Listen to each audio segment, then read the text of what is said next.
ചെക്കനെ നിങ്ങൾ മുമ്പ് കണ്ട് പരിചയമുണ്ടാവും. ഇവനെയും ഞാൻ കേടുവരുത്തിയെന്നാണ് കേട്ടോ വീട്ടുകാർ പറയണത്.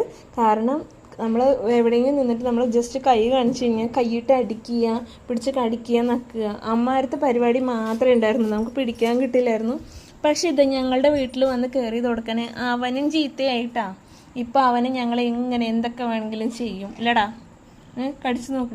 ഇതാ പല്ല്, വായയിൽ പല്ല്. കാണിച്ചാട്ട് വേണ്ട കുട്ടീനെ എടുക്കണ്ട. വാവ നോക്കാൻ വന്നിട്ടുണ്ട്. വാവ വന്നത് വാവന്റെ അടുത്ത് കളിക്കാൻ തുടങ്ങും. വാവേ ഹലോ വാവേ കൈ കാണിക്ക്. വാവേ കൈ കാട്ടടി. മാറിപ്പോയി നിന്നിട്ട് തല്ലാൻ നിൽക്കുന്നുണ്ട്. മാറിപ്പോയിട്ട് നടിക്കാൻ നിൽക്കുന്നതാ.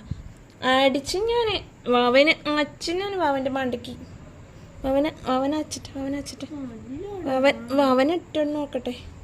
എവിടെ ചെക്കന്? ഈ ചെക്കന് ഞങ്ങൾ അങ്ങനെ കേടുവരുത്തും. പൊന്നാരിച്ച് കേടുവരുത്തും. ഇവന്റെ സൈസ് നോക്ക്, നമ്മുടെ വാവയുടെ സൈസ് നോക്ക്. വാവയുടെ അമ്മയും ഉണക്കകളാണ്. ഇത് കണ്ടില്ലേ? ഇത് നമ്മുടെ മരിച്ചുപോയ കുഞ്ഞിന്റെ മകനാണിത്. കുഞ്ഞിന്റെ മകന് അമ്മ നഷ്ടപ്പെട്ട അമ്മ പോണ വഴിക്ക് മകനെ തന്നിട്ട് പോയതാ തോന്നുന്നു ഞങ്ങൾക്ക്. അല്ലടാ അമ്മ പോണ വഴിക്ക് ഞങ്ങൾക്ക് മകനെയും തന്നിട്ട് പോയതാണ്.